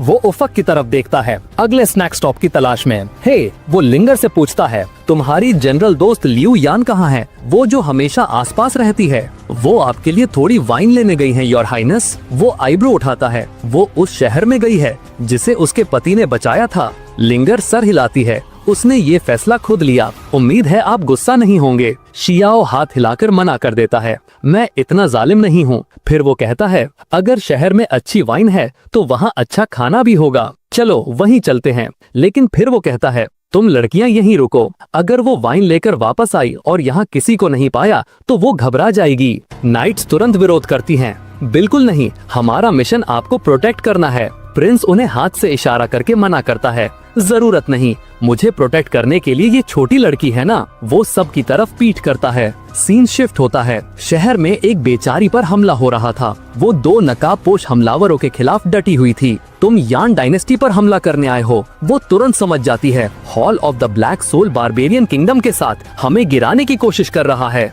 ब्लैक सोल हॉल का बूढ़ा आदमी और उसका शिष्य बस खड़े देख रहे थे। एल्डर उसे इग्नोर करता है और अपने शिष्य से कहता है, इसे खत्म करो, हमें शहर में ब्लड सैक्रिफाइस कलेक्शन शुरू करना है। शिष्य अपने होंठ चाटता है, रिलैक्स मास्टर, मैं इसे एक ही बार में खत्म कर दूंगा। वो अपनी तलवार निकालता है, मैं इसे एक आसान बिना दर्द की मौत दूंगा। वो पहले ही उसकी गर्दन पर निशाना लगा रहा था, लेकिन आखिरी सेकंड में वो ब्लॉक कर लेती है। दोनों पीछे धकेल दिए जाते हैं। वो आदमी फिर से चार्ज करता है, उसके कंधे पर पैर रखता है। अलविदा कहो। तलवार नीचे आती है, बस सब खत्म। योद्धा अपने पति के बारे में सोचती है, मैं एम्पायर को कभी धोखा नहीं दूंगी। और फिर स्नैप, वो आदमी एक कपड़े की गुड़िया की तरह हवा में उड़ जाता है। अभी क्या हुआ? वो आंखें बंद किए खड़ी थी, सोच रही थी कि आखिरी बार क्यों नहीं आया। और फिर उसे सुनाई देता है, तुम मेरे गार्ड के साथ क्या करने की कोशिश कर रहे थे? वो अपनी आंखें खोलती है, बिल्कुल कंफ्यूज। प्रिंस, आप यहाँ क्या कर रहे हैं? उसे इग्नोर करते हुए शियान लिंगर की तरफ मुड़ता है, इस अजीब आदमी को संभालो। बिना हिचकिचाए वो एक वर्टिकल स्लैश के साथ आगे बढ़ती है। योद्धा 1 सेकंड के लिए बस घूरती रहती है। मुझे लगा प्रिंस ने मुझे बचाया है, लेकिन जाहिर है ये जनरल थी। शियान मुस्कुराता है, तुम कुछ वाइन लेने नहीं जा रही थी, यहाँ बाहर मरने क्यों आई हो औरत? वो उसकी ठुड्डी को हल्के से पकड़ता है और सिस्टम से कुछ गोलियां निकालता है। पिछले ऑर्गेनाइजेशन को खत्म करने का इनाम, ये खाओ। वो हैरान थी, शायद ये प्रिंस इतना बुरा भी नहीं है। दोस्तों, ये 5वीं थी। एक और दिल हमारे हीरो के लिए हार चुका है। वो उसे बताती है, ये आदमी डार्क सोल से है, वो पॉइजन एल्डर है, तुम्हें यहाँ से निकलना होगा, वो तुम्हें मार डालेगा। शियाउन सिस्टम से पूछता है, क्या ये आदमी स्ट्रॉन्ग है? सिस्टम जवाब देता है, बहुत ज्यादा, उसने अनगिनत जहरों में महारत हासिल की है। शियाउन तेवर चढ़ाता है, लेकिन मुझे तो सब एक जैसी स्ट्रेंथ के लगते हैं। सिस्टम जवाब देता है, ऐसा इसलिए है क्योंकि आपके लिए हर कोई कमजोर है।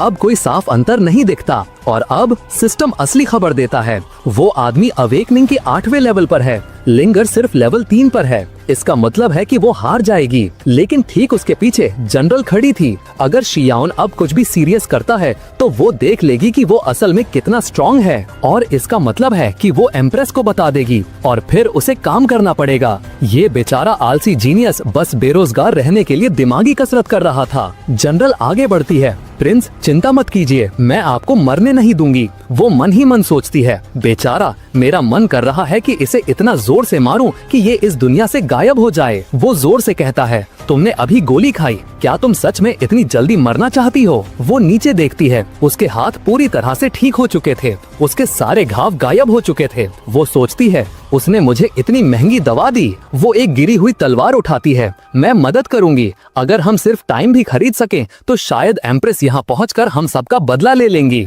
लेकिन तभी लिंगर का ऑरा बढ़ जाता है, वो स्वॉर्ड इंटेंट एक्टिव कर लेती है। शियाओन जनरल की तरफ मुड़ता है, ये अच्छा है। वो हैरान होकर सर हिलाती है, स्वॉर्ड इंटेंट के साथ वो हार नहीं सकती। शिष्य गुस्से में था, इसने स्वॉर्ड इंटेंट इतनी जल्दी कैसे जागृत कर लिया। वो उस पर हमला करता है, पागलों की तरह तलवार चलाता है, लेकिन वो आसानी से बच जाती है और बोलती है तुम्हारी तलवार टेक्निक बेकार है, ये मेरा चांस है। स्लैश, सीधा सीने के आर पार। वो आधली जमीन पर गिर जाता है। लिंगर गुर्राती है, तुम जैसे कचरे की हिम्मत कैसे हुई अटैक करने की? इसकी कीमत अपनी जान से चुकाओ। वो अपनी तलवार उठाती है, लेकिन अचानक एक पर्पल मैजिक सर्कल चमकता है, हमले को रोकता हुआ। एक काला धुआं फैलता है, जहरीली गैस। उसमें से 2 विशाल सांप निकलते हैं। लिंगर लड़खड़ा कर पीछे हटती है, अपनी तलवार गिरा देती है। उसे पहले ही जहर चढ़ रहा था। अच्छी बात है कि वो समय रहते बचने में कामयाब रही। बूढ़ा आदमी हंसता है, तुम काफी हिम्मत वाली हो, भागने का मौका लेने के बजाय अपनी तलवार गिरा दी। दुख की बात है कि तुम इस बेकार प्रिंस को बचाने में फंस गई हो। ये आदमी जिंदगी में सिर्फ अपने सुंदर चेहरे की वजह से आगे बढ़ा।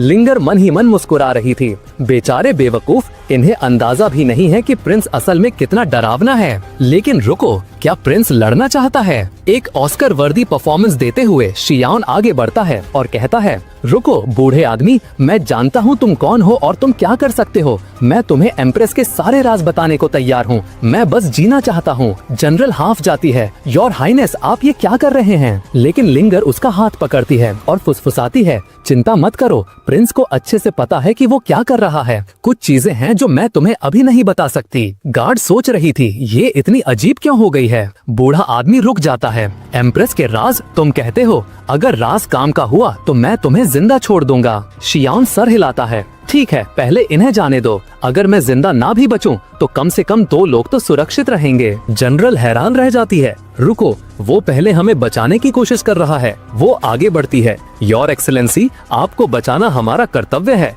मुझे राज बताइए, मैं रुकूंगी और आप चले जाइए। शियाओन नाटक जारी रखता है, मैं मरने से डरता हूँ और इसीलिए मैं गद्दारी कर रहा हूँ। तुम नहीं करोगी, तुम अपना मुंह बंद रखोगी। जबकि अपने दिमाग में वो सोच रहा होता है, चलो भी औरत, बस स्क्रिप्ट फॉलो करो और चली जाओ। लेकिन बूढ़ा आदमी मना कर देता है, ये तभी काम करेगा जब तुम मुझे राज अभी बताओगे। अगर मुझे पसंद आया तो सब जिंदा रहेंगे। लिंगर का चेहरा उतर जाता है। जनरल गुस्से में आ रही थी। इस दौरान शियाओन एक जोकर की तरह मुस्कुरा रहा था। अचानक वो अपने ऑरा का एक ग्लैंस एमिट करता है। बूढ़ा आदमी हैरान रह जाता है, जमीन फट जाती है, पहाड़ 2 टुकड़ों में बढ़ जाते हैं। बूढ़ा आदमी डर से पीठ के बल गिर जाता है। शियाओन ऑरा बंद करता है और धीरे धीरे आगे बढ़ता है। तुम्हें समझ नहीं आ रहा है ना? मैं अपनी ताकत नहीं दिखाना चाहता, इससे कोई दिक्कत है? बूढ़ा आदमी बस घूरता रहता है। अचानक से शियाओन उसके चेहरे पर एक थप्पड़ मारता है, जवाब दो। दूसरा कांपने लगता है, माफ कीजिए लॉर्ड।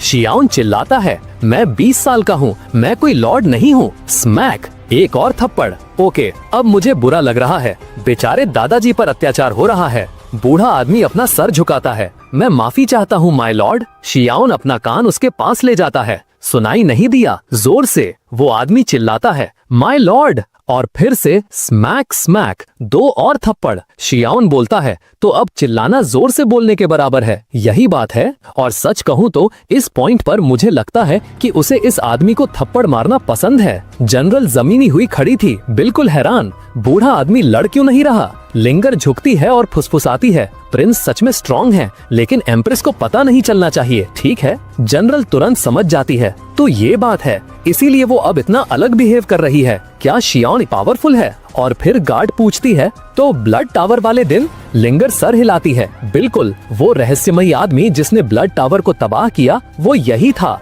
जनरल शियाओन विश्वास के साथ घूरती है, फिर वो कुछ नोटिस करती है, बूढ़े आदमी के नीचे कुछ अजीब हो रहा था। वो चिल्लाती है, हटो, वहाँ से दूर हटो। लेकिन बूढ़ा आदमी मुस्कुराता है, बहुत देर हो गई। उसके नीचे जहर का एक दलदल फैल जाता है। वो कहता है, अलविदा प्रिंस, ये मेरा दलदल है, इसे बनाने में मैंने सालों लगाए हैं, तुम यहाँ हमेशा के लिए जलोगे। इस मैजिक में मेरी जिंदगी के 30 साल लगे हैं, लेकिन अब तुम मरोगे। पहले तुम्हारा मांस पिघलेगा, फिर तुम्हारी हड्डियां राख हो जाएंगी। तुम धीरे धीरे तड़पोगे। जितना गहरा डूबोगे उतना बुरा होगा। बूढ़ा आदमी अब पूरा जोकर मोड में चला गया था। बड़े से बड़ा योद्धा भी इससे बच नहीं सकता। गार्ड घबरा जाती है। जनरल, हमें उन्हें बचाना होगा। लेकिन लिंग गार्ड उसे रोक लेती है। नहीं, तुम समझ नहीं रही हो। उसके रास्ते से दूर रहो। वो तुम्हारी सोच से कहीं ज्यादा स्ट्रांग है। गार्ड अभी भी अनिश्चित थी जब तक बूम, शियाओन आराम से दलदल से बाहर निकलता है, बिल्कुल ठीक ठाक। वाह, ये तो कमाल है। वो कहता है, तुमने अपनी जिंदगी के 30 साल सिर्फ मुझे एक स्पा एक्सफोलिएशन देने के लिए जला दिए। ये तो कोरोसिव होना चाहिए था। चलो भी। वो इधर उधर देखता है। बूढ़े आदमी का शिष्य अभी भी वही था। वो आदमी डर से गिर जाता है। मेरे पास मत आना। शियाओन उसे कॉलर से पकड़ता है। मुझे लगता है तुम्हें भी थोड़ी स्किन केयर की जरूरत है। वो आदमी चाकू निकालता है, उसके चेहरे पर वार करने जाता है। ब्लेड टूट जाता है। वो हैरान होकर घूरता है, क्या ये क्यों टूटा? शियाओन बस कंधे उचकाता है और उसे दलदल में फेंक देता है। वो आदमी तुरंत पिघलने लगता है। शियाओन अपना सर टेढ़ा करता है। तो ये सच में कोरोसिव था, बुरा नहीं है। अभी भी शांत, वो थोड़ा सा जहर उठाता है और उसका फेस मास्क बना लेता है। बूढ़ा आदमी बस उसकी तरफ इशारा कर सकता था, हद से ज्यादा कंफ्यूज। शियाओन लिंगर की तरफ मुड़ता है। तो क्या सोचती हो छोटी लड़की, क्या मैं थोड़ा जवान लग रहा हूँ? वो अजीब सा चेहरा बनाती है। प्रिंस, आप अभी अपनी शक्ल सूरत की चिंता क्यों कर रहे हैं? वो मुस्कुराता है। आह लड़की, तुम कुछ नहीं समझती। मुझे एम्प्रेस को सेड्यूस करने के लिए एक्स्ट्रा अच्छा दिखना होगा। मुस्कुराते हुए वो बूढ़े आदमी की तरफ वापस मुड़ता है। वैसे तुम्हारी जिंदगी के कितने साल बचे हैं? एल्डर पलके झपकाता है, कंफ्यूज। तुम्हारा क्या मतलब है? कानों तक मुस्कुराते हुए वो कहता है कि उसे वो एक्सफोलिएंट कितना पसंद आया। फिर बूढ़े आदमी से पूछता है कि वो और कितना बना सकता है। अगर मैं तुम्हें एक आइटम दूं जो तुम्हारी जिंदगी बढ़ा दे, क्या तुम इस चीज का और उत्पादन कर सकते हो? बूढ़ा आदमी बस कांपता रहता है। उसकी तरफ इशारा करते हुए उसे एक मॉन्स्टर कहता है। फिर वो कहता है, मुझ जैसे विद्वान को मारा जा सकता है, लेकिन कभी अपमानित नहीं किया जा सकता। वो अपने सर पर मारता है और अपनी जान ले लेता है। हमारा हीरो अपना सर खुजाता है, बिल्कुल कंफ्यूज। इसने खुद को क्यों मार लिया? लड़कियां विश्वास न करते हुए खड़ी थीं। प्रिंस उनकी तरफ मुड़ता है और कहता है, मैं उसके साथ इतना ईमानदार था। क्या ये सब सच में जरूरी था? उन सब का वही क्लासिक ब्लैंक चेहरा था। नहीं, ये सच में जरूरी नहीं था। लिंगर कहती है कि उन्हें लाश को नष्ट कर देना चाहिए ताकि किसी को पता न चले कि क्या हुआ था। दूसरी गार्ड सहमत होती है, कहती है कि उन्हें खास तौर पर जहर के दलदल से छुटकारा पाना होगा। बदकिस्मती से जब प्रिंस ने पहले अपना ऑरा एमिट किया था तो उसने पहाड़ों को 2 हिस्सों में तोड़ दिया था। तो हाँ, सबूत मिटाना थोड़ा मुश्किल होने वाला है। शियाओन पूछता है, लिंगर, अगर हम इसी तरह चलते रहे तो हम ग्रेट यान डायनेस्टी की तरफ जा रहे हैं, है ना? वो सर हिलाती है। हाँ, क्यों योर हाइनेस, आप क्या करना चाहते हैं? मैं बस लाशों को नष्ट करना चाहता हूँ, जैसा तुमने कहा। और वो एक पंच मारता है। वो अपनी आंखें बंद कर लेती हैं। फिर वो बस अपने मुंह से कुछ हवा फूंकती है। बूम, एक टॉर्नेडो बन जाता है। योर हाइनेस, वो पूछती है,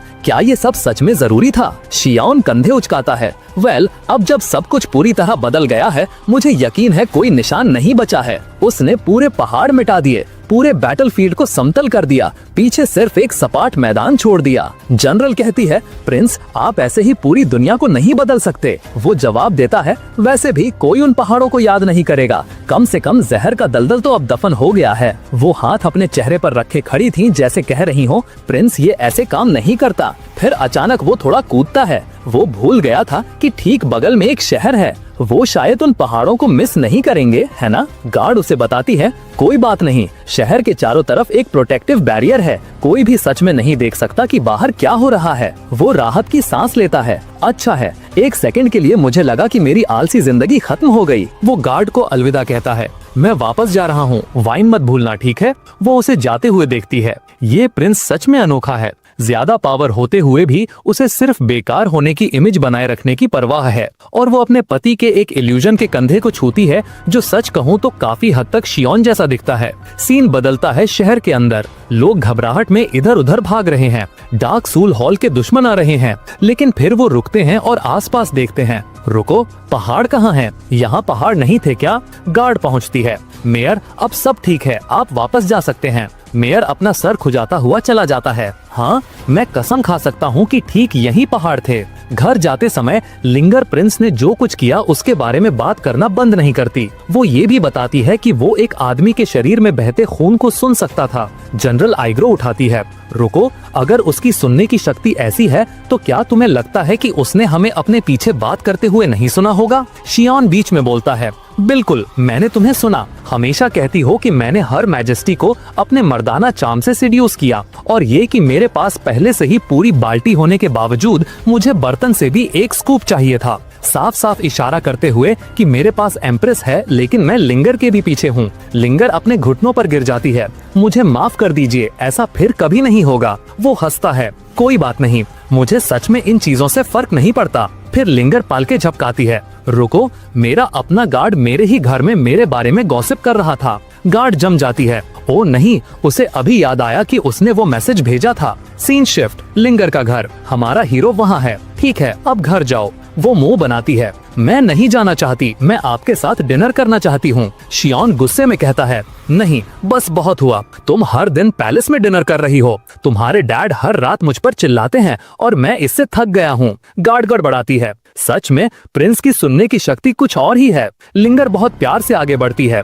चलिए ना योर एक्सीलेंसी, मुझे पैलेस में रहने दीजिए। वो कहता है, इतनी बोरिंग मत बनो। वो उसका हाथ खींचता है, मेरा पीछा करना बंद करो और तुम्हें सच में अपने पिता की कद्र करना सीखना चाहिए। जब मैं तुम्हारी उम्र का था तब मेरे माँ या बाप नहीं थे, मुझे गोद लिया गया था। जल्दी हथियार चलाना सीखना पड़ा। वो उसकी पीठ पर हल्के से थपथपाता है जैसे वो एक बच्ची हो। तुम्हें एहसास नहीं है कि तुम कितनी खुशकिस्मत हो। दोनों चौंक जाते हैं। फिर वो मुड़ता है, हाथ उठाता है और कहता है, गुड नाइट। प्रिंस चला। लिंगर अजीब तरह से खड़ी रहती है। ठीक है, मैं अब घर चली जाती हूँ। लेकिन शियान वापस मुड़ता है और उसके सर पर एक छोटी सी थपकी देता है। एक वाइड मुस्कान के साथ वो कहता है, गुड गर्ल, अब घर जाओ। तभी उसके पिता आ जाते हैं। तुम क्या कर रहे हो? वो पूछते हैं। प्रिंस, आप हर मैजेस्टी के पति हैं, आप दूसरी औरतों के साथ इस तरह हाथ कैसे लगा सकते हैं? गार्ड तुरंत बीच में आती है, सर जांग, प्रिंस और जनरल बिल्कुल मासूम हैं। आपकी हिम्मत कैसे हुई ऐसे गंदे आरोप लगाने की? अजीब फील करते हुए वो आदमी हकलाता है, नहीं नहीं, मेरा वो मतलब नहीं था। एक और औरत बोलती है, सर जांग, आप ग्रैंड जनरल से शादीशुदा हैं, आपका एक ऊंचा पद है, आपको प्रिंस पर इस तरह आरोप नहीं लगाना चाहिए। ठीक है, वो उस मसल बाउंड योद्धा औरत से शादीशुदा है जो नॉर्थ में एम्प्रेस के साथ लड़ रही है। वो आदमी अब पूरी तरह से टूट चुका था। वो सोचने लगता है कि गार्ड भी शायद शियान के चार में आ गई है। जनरल बोलती है, मुझे लगता है आप सिचुएशन को गलत समझ रहे हैं। मैं बस ये कह रही हूँ कि प्रिंस को इस तरह जज करना सही नहीं है। लिंगर कहती है, आपकी जानकारी के लिए प्रिंस असल में मुझे घर पर रहने और आपके साथ ज्यादा समय बिताने के लिए मना रहे थे।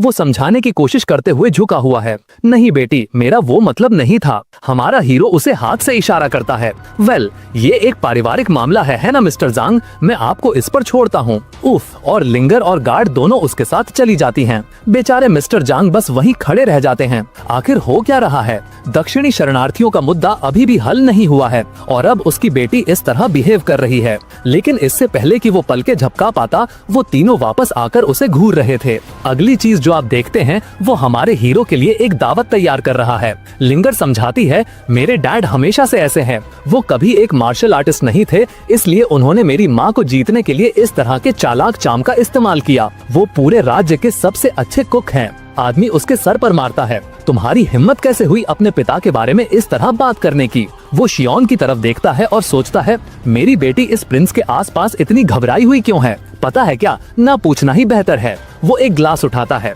ये वाइन आपकी शान में है योर हाइनेस, कृपया पहले कही बातों के लिए मेरी माफी स्वीकार करें। मेरी लिंगर एक परेशानी है और हाल ही में वो आपको काफी परेशान कर रही है। शियान इसे टाल देता है, कोई बात नहीं, चलो खाते हैं। वो बूढ़े आदमी को थम्स अप देता है, आपका खाना सच में लाजवाब है। ये हुई ना जिंदगी। वो बस खाता रहता है और मिस्टर जांग वहीं बैठ सोच रहे हैं। कोई कभी नहीं सोच सकता कि इस पतले प्रिंस की इतनी बड़ी भूख होगी। शियान अचानक उसे देखता है और वो आदमी जल्दी से नॉर्मल एक्ट करने की कोशिश करता है। प्रिंस, अगर आपके मन में कुछ है तो हिचकिचाइए मत, कृपया खुलकर बोलिए। हमारा हीरो कहता है, वेल मिस्टर जांग, मेरी एक रिक्वेस्ट है, क्या ये ठीक रहेगा अगर मैं यहाँ खाने और पीने के लिए अक्सर आता रहूं? आपका खाना बहुत अच्छा है। जांग सोच रहा है, ये बदमाश, मैंने ये सिर्फ माफी मांगने के लिए बनाया था और अब ये चाहता है कि मैं एक सरकारी मंत्री इसका पर्सनल शेफ बन जाऊं। बिल्कुल नहीं। फिर शियोन अपनी हाथ टेबल पर मारता है और एक रिंग फेंकता है, अंदर 1,000,000 स्पिरिट स्टोन्स।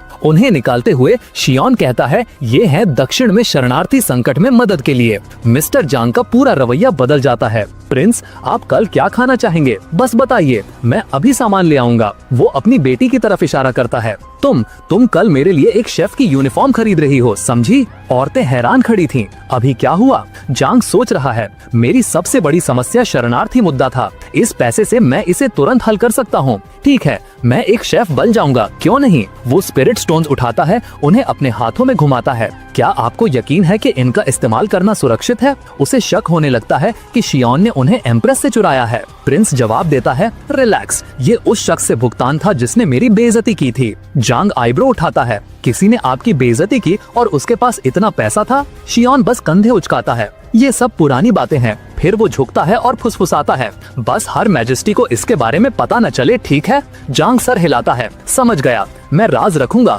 कोई दिक्कत नहीं। वाह, कितनी राहत मिली। तुम्हें अंदाजा है कि वो पैसा हासिल करना कितना मुश्किल था। अब बूढ़ा आदमी सोच रहा है कि शियोन को टॉर्चर किया गया और फिरौती ली गई या कुछ और। महान प्रिंस, आपने इस साम्राज्य के लिए इतना कष्ट सहा, मैं आपके समर्पण के लिए सच में आभारी हूँ। शियोन जवाब देता है, अगर आप सच में मुझे धन्यवाद देना चाहते हैं तो और स्वादिष्ट भोजन बनाइए। आदमी कहता है, बिल्कुल। प्रिंस कहता है, अब जब ये तय हो गया है, मैं जानना चाहता हूँ कि आप फंड्स के साथ क्या करने का प्लान कर रहे हैं। जांग कहता है कि वो बेघर शरणार्थियों के लिए खाना खरीदेगा और घर बनवाएगा, लेकिन प्रिंस बीच में ही काट देता है, ये लायक नहीं है। आप बहुत खर्च करोगे और ये ज्यादा दिन नहीं चलेगा। आप पैसे का इस्तेमाल नौकरियां पैदा करने के लिए क्यों नहीं करते?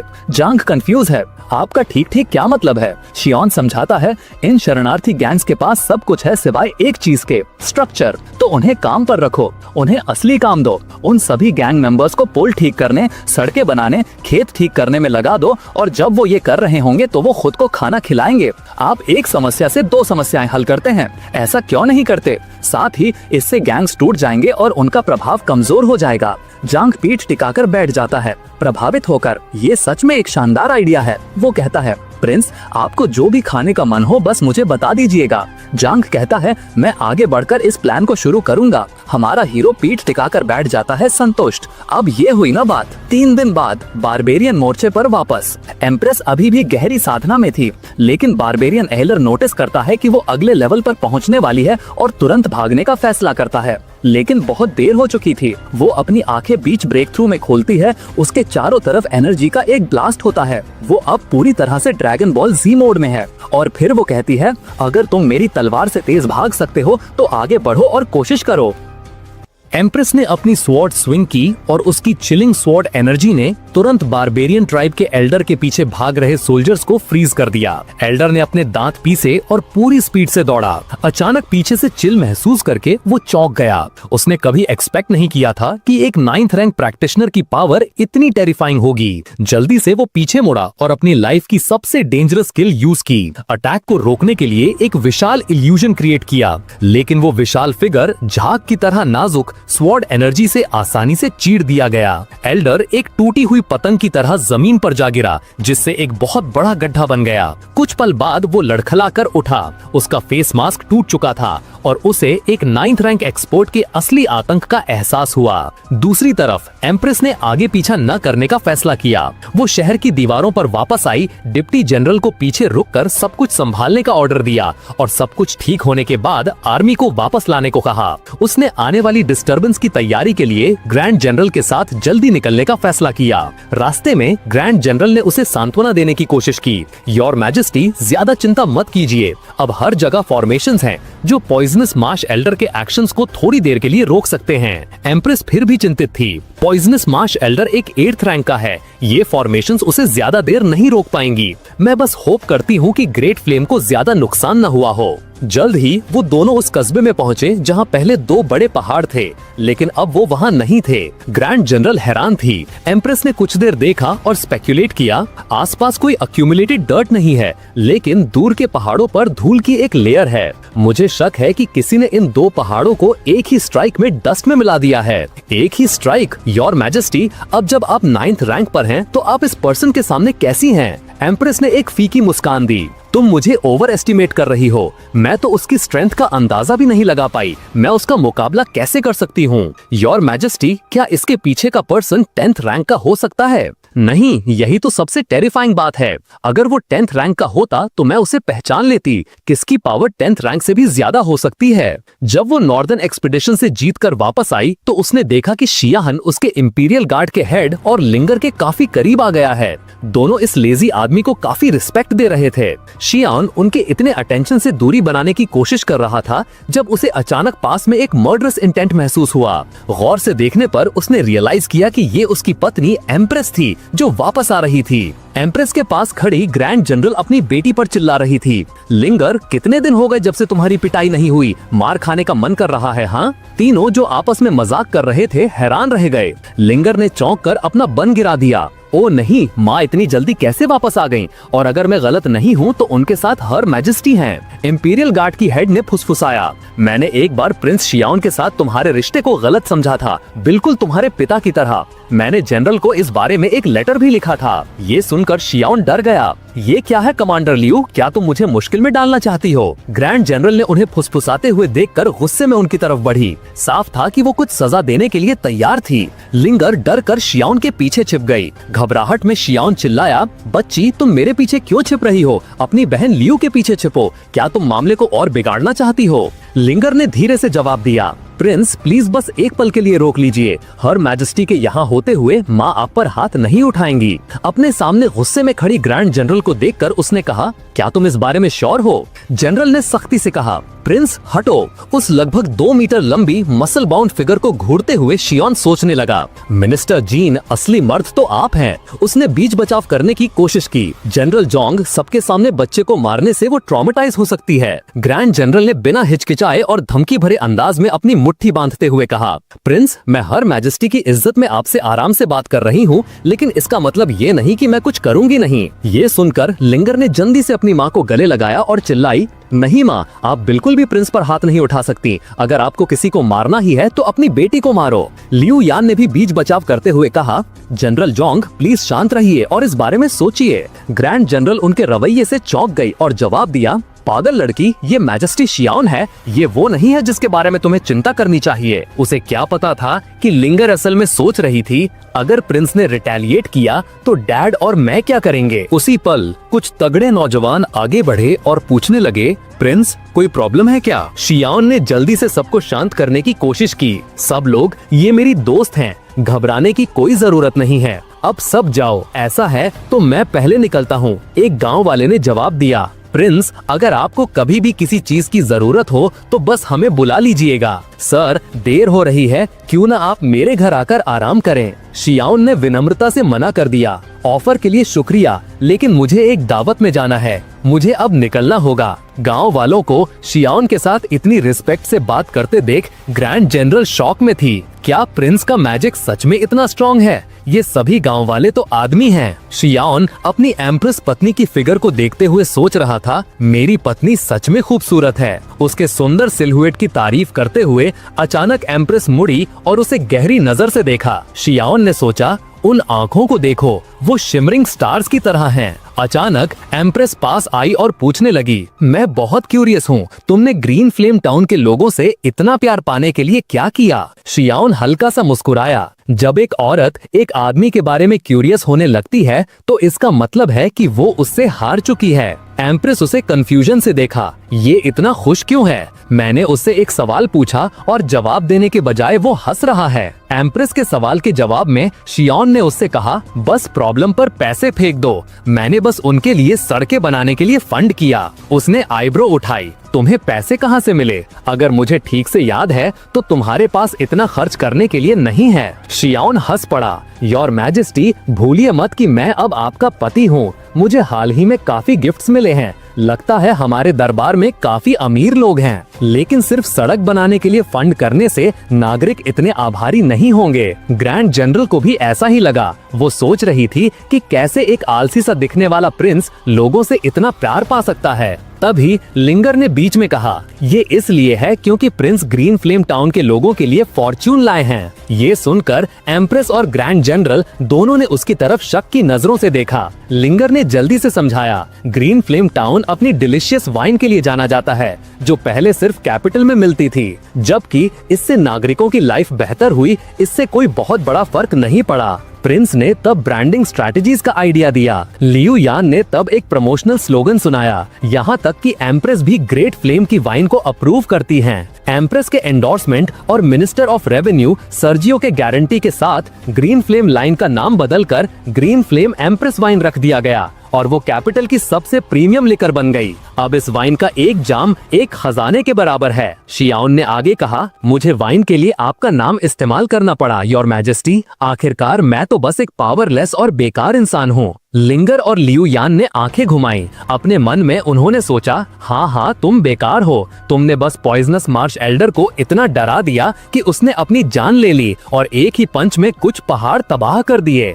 एम्प्रेस का गुस्सा साफ दिख रहा था। बेकार का क्या मतलब है? तुम मेरे आदमी हो, द ग्रेट फ्लेम प्रिंस। किसी को भी तुम्हें बेकार कहने का हक नहीं है। अगर किसी ने तुम्हें बुली करने की हिम्मत की तो मैं उन्हें अपनी तलवार से काट दूंगी। शियाओन फिदा हो गया। डैम इट, वो फिर से मेरे साथ फ्लर्ट कर रही है। ग्रैंड जनरल ने शियाओन के कंधे पर थपथपाया और सलाह दी, प्रिंस, एम्प्रेस बचपन से ही बहुत जिद्दी रही हैं। उन्हें यंग लड़कियों के लिए यूज की जाने वाली टैक्टिक्स से मनाने की कोशिश काम नहीं करेगी, समझे? उसने जवाब नहीं दिया, बस एम्प्रेस के सिलहुएट को देखता रहा। तुम्हें लगता है मैं उस पर्दे के पार नहीं देख सकता? क्या काम करता है और क्या नहीं शायद वो कहती नहीं है, लेकिन उसे ये पसंद है। एक पल रुककर उसने अचानक लिंगर से कहा, तुम्हारी माँ कुछ नहीं जानती। लिंगर हैरान रह गई। आगे ग्रैंड जनरल ने एम्प्रेस से सुझाव दिया, योर मैजेस्टी, जब हम शहर वापस लौटें तो क्यों ना मेरे घर पर डिनर करें? अच्छा आइडिया है। मैं मिनिस्टर के कुकिंग स्किल्स का अनुभव करने के लिए उत्सुक हूँ। एम्प्रेस ने जवाब दिया। जल्द ही ग्रुप झोंग रेजिडेंस पहुँच गया। शियाओन अपनी पत्नी की पीठ को देखते हुए अचानक महसूस करने लगा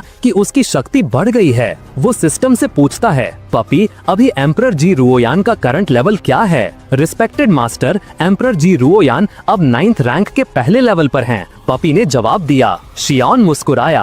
अपनी ट्रिप के दौरान न सिर्फ उसका लेवल बढ़ा बल्कि उसने नॉर्दर्न बॉर्डर के कॉन्फ्लिक्ट को भी रिजॉल्व कर दिया। मेरी पत्नी सच में कमाल की है। जैसे ही फीमेल जनरल ग्रैंड जनरल ने एम्प्रेस को अपने घर डिनर के लिए ले गई, खाने की महक ने उनका स्वागत किया। उसने अज्यूम कर लिया कि उसके पति ने ये जानकर कि वो वापस आ रही है खुद खाना बनाया होगा। उसके पीछे लिंगर चुप रही, ये समझते हुए कि कभी कभी कुछ बातें ना जानना ही बेहतर होता है। लिंगर के फादर ने किसी को कमरे में आते हुए देखा और बिना ऊपर देखे खुशी से कहा, प्रिंस, आज आपकी दावत है। मैंने एक golden tailed white jet fish और आपके कुछ फेवरेट साइड डिशेस बनाए हैं। हम तब तक पीना बंद नहीं करेंगे जब तक हम दोनों पूरी तरह से नशे में ना हो जाएं। तभी एम्प्रेस और ग्रैंड जनरल को एहसास हुआ कि खाना खास तौर पर प्रिंस के लिए बनाया गया था। ये अनएक्सपेक्टेड था। यहाँ तक कि मिनिस्टर मिंग भी कैसे प्रिंस से प्रभावित हो गए। जैसे ही मिंग मुड़ा और देखा कि वो एम्प्रेस खुद हैं, वो तुरंत अजीब तरीके से झुककर प्रणाम करने लगा। एम्प्रेस ने कोई नाराजगी नहीं दिखाई और कहा, इस बार भी जैसे पहले अंकल जीन, मुझे वही छोटी लड़की समझिए जो झोंग रेजिडेंस में मुफ्त का खाना पीना करती थी। शर्म से अपना सर खुजाते हुए यांग मिंग हकलाया, मैं और कटोरियां और चॉपस्टिक्स ले आता हूँ। योर मैजेस्टी, प्लीज बैठिए। फिर वो जल्दी से चला गया। ग्रैंड जनरल मुड़ी और पूछने लगी, जब एम्प्रेस और मैं दूर थे तो आखिर हुआ क्या? शियाओन ने हार मानते हुए आह भरी। अगर एम्प्रेस को पता चल गया कि मैं यांग मिंग को सलाह दे रहा था, मेरे टैलेंट्स का पता चल गया और मुझसे स्टेट अफेयर्स में मदद मांगी तो मैं क्या करूँगा? कुछ पल बाद जब सब टेबल पर बैठ गए, ग्रैंड जनरल ने यांग मिंग को छेड़ा, आपने ये खाना इतनी मेहनत और फिनेस से बनाया है। एम्प्रेस ने एक कप उठाया और पूछा, क्या ये फेमस ग्रीन फ्लेम वाइन है? हाँ योर मैजेस्टी, ये सच में ग्रीन फ्लेम वाइन है। एम्परर मुस्कुराई, मैंने इसे पहले भी पिया है, लेकिन ये सच में लाजवाब है। अब मैं समझी कि इसे सोने के बराबर क्यों कहा जाता है, न सिर्फ इसकी रेपुटेशन के कारण बल्कि इसकी क्वालिटी के कारण भी। योर मैजेस्टी सच कहती हैं, प्रिंस ने न सिर्फ ग्रीन फ्लेम टाउन में एक डिस्टिलरी बनाने के लिए फंड किया और लोकल लोगों को रोजगार दिया, बल्कि उन्होंने ग्रीन फ्लेम टाउन की ब्रूइंग टेक्निक्स को भी इम्प्रूव किया, पूरे एरिया को रिवाइटलाइज कर दिया और यहाँ तक कि टैक्स देने के लिए भी आगे आए, इंपीरियल मर्चेंट्स के लिए एक मिसाल कायम की। शियाओब ने परेशान होकर अपना चेहरा ढक लिया, सोचते हुए मुझे इसी बात का डर था, कोई प्लीज मुझे बेहोश कर दो, मैं बस बिना किसी जिम्मेदारी के एक साधारण जिंदगी जीना चाहता था। शियाओन के रिएक्शन को गलत समझते हुए यांग मिंग ने सोचा कि प्रिंस बस विनम्र हो रहा है और उसकी तारीफ करता रहा। अगर सिर्फ इतना ही होता तो भी ये प्रिंस की ग्रेटनेस के साथ न्याय नहीं होता।